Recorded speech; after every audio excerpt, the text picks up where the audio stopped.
overnight sa gilid ng bundok. Makadilim ng paligid dito. Medyo creepy, alam mo yun. Medyo lumalamig yung hangin, guys. At sa tabi ng ilog. At pagluluto sa dilim Likod namin sa may pupuntang exit. na walang ibang maririnig kundi ang ragasa ng tubig at mga tunog ng katahimikan. Black dog na Ang dumating. tanong, kung may magpaparamdam, yan ang video natin ngayon.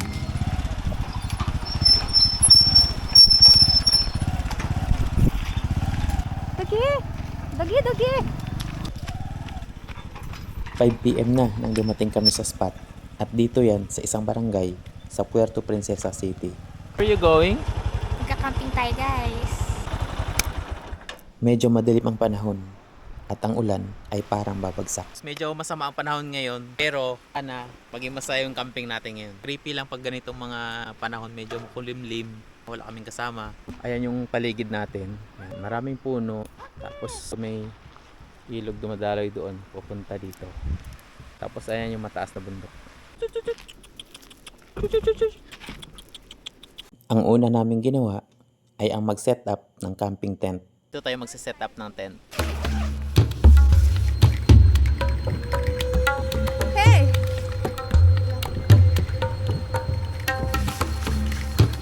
Lig na lang pangalan mo.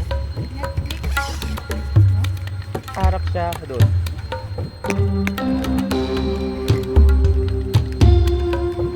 Pati na ang mga gamit at pagkain para maging handa sa pagkagat ng dilim.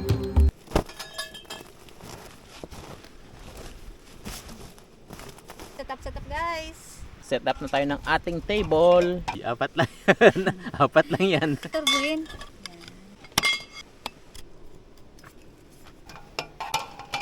Kaya? Ayan yung dala nating mga unan to. You know? Kasi mabato. Para sarap pa rin ang tulog. Para bahala dyan sa loob. Set up mo dyan ha. Set up mo na kagad yung tatlong unan. At dito, meron tayong tarp pa just in case na mag-ulan. Ito pala yung mga dalahin natin. You know? Pakita ko yung setup namin. Ayan yung setup. Ayan, pag sa malayo. Iipon na si Dada ng kahoy kasi gagatong namin dito sa aming fire pit. Set up po sila ng pagkain. Ang oras ngayon namin ay 5:30 na. Kaya. Saan yung tao? Isang mataas na bundok at sa gilid nito ay ang magandang ilog. Yan ang ating setup. Mga bata doon naliligo ata sa ilog. So, may dala tayong pinya. Mamaya pabalatan natin to. Coconut milk. Pang chicha natin mamaya. Tapos magluluto tayo nitong malagkit. Yan ang luto natin ngayong gabi.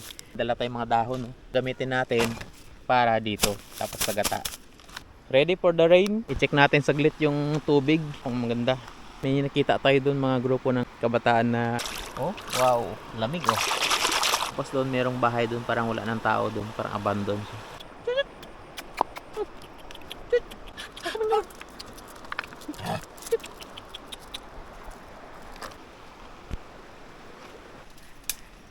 Yeah, ayun da.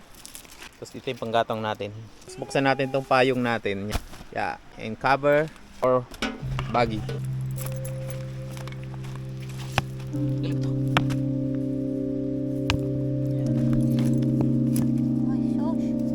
Pinalitan natin yung bato kasi maliliit yung kanina. Yan, di ba sakto para magatungan siya sa ilalim. Ayan siya. Tapos yan, tapon mo dito. Ayun guys, yung mga aso na yan, dalawa, yan yung magiging bantay natin ngayong gabi.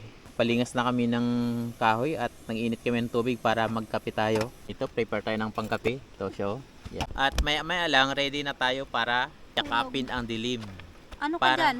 Mag-set ka na ng solar. Ay, mag-set up pala kami solar. Kung maaga Madilim pa. mamaya. So, set up tayo ng solar light. Nakaatip natin. Tsaka Ayun atip yung pala. ulan, no? Saan? Oh. Ulan pala doon guys oh. So prepare tayo ng tarp agad. Yun. Yan, set up tayo ng ating tarp para hindi tayo maulanan. Uy, ididikit lang natin siya dito sa may sasakyan sa top down. Nangangat natin siya, guys.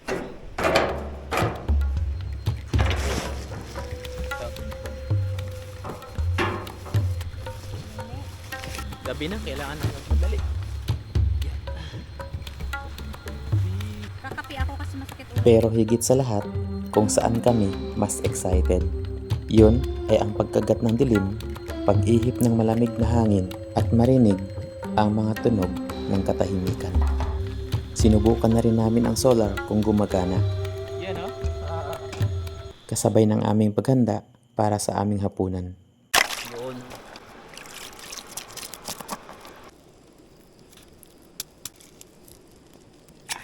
Nit. Alam natin ngayong gabi. Sarap nito. Start na kami magkain. Yan. Ito ng mulmul na inihaw natin. You know? Yan o. Wow. Kumakain kami dito. Grabing dilim. Ang dilim. Pero alam nyo ba, pagka pinatay ko yung ilaw, grabing dilim talaga. Wow. Subukan ko ha. Yan. At bago kami matulog, ay kailangan muna naming lutuin ang aming magiging almusal bukas. I-check natin kung yung sitwasyon ng paligid ng tent natin. Medyo madilim lang. Yun, may aso. Dayo. Alam nyo guys ngayon, kasi walang buwan ngayon. Kaya napakadilim. Napakadilim ng paligid dito. May black dog na dumating. Tapos may konting hamog. Ewan lang kung magulan to. Medyo creepy, alam mo yun. Nagka-camping ka sa gubat. Malapit kami dito sa mga puno eh. You know? Wala kang maririnig kundi ibang insekto. Andun kami. Nakaset up. Yung sasakyan natin, tinutok ko na yung unahan niya doon sa exit. Just in case na kailangan siya itakbo. At nakaset up na rin yung tent natin dito. Just in case na umulan, didoblehan ko na yan siya. Medyo lumalamig yung hangin guys. Ganito talaga pag sa ilog. Malamig ang hangin. Yan yung ilaw namin sa taas. Ang nag-iisa naming solar light. Pero matibay naman yan siya hanggang umaga na yan siya. Itong tent, naglagay ako dito ng ilaw. Nakatutok siya doon sa likod namin sa may pupuntang exit. Just in case meron tayong makitang hindi okay, dyan makikita natin siya. Kasi wala tayong CCTV dito. Kunin natin itong kutsilyo. Kasi meron naman tayong guard dog. Dyan natutulog siya. Tapos meron pang isa dito. Ito guard dog din natin yan. Medyo lumaki konti yung tubig. Pero okay naman kasi dito tayo banda sa taas. Ito yung ating Luto na? Ha? Luto na. So yun, tinikpan na ni Dada yung yung tag dito, suman. Okay na siguro yung salad. Ito yung nawasak. Wala ka namang walang takot dito. Sakto lang. May kunting takot na parang may kunting wala.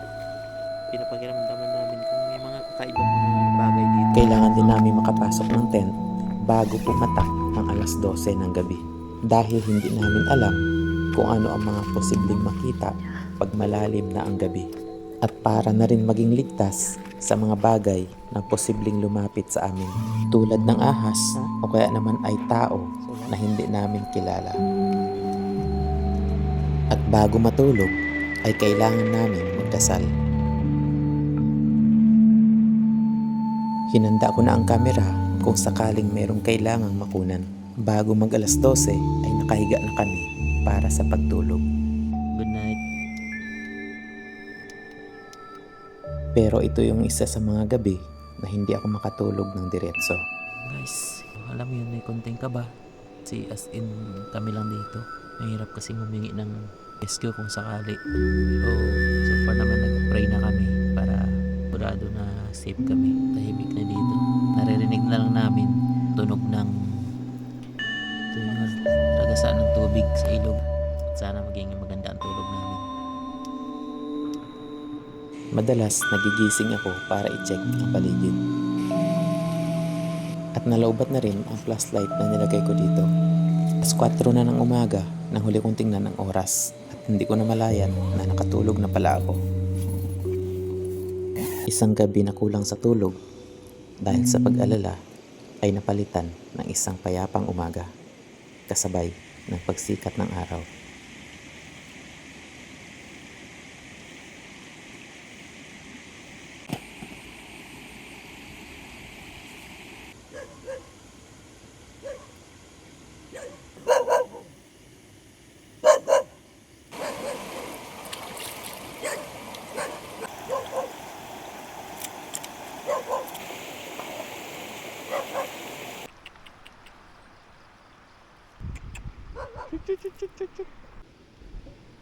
Yeah.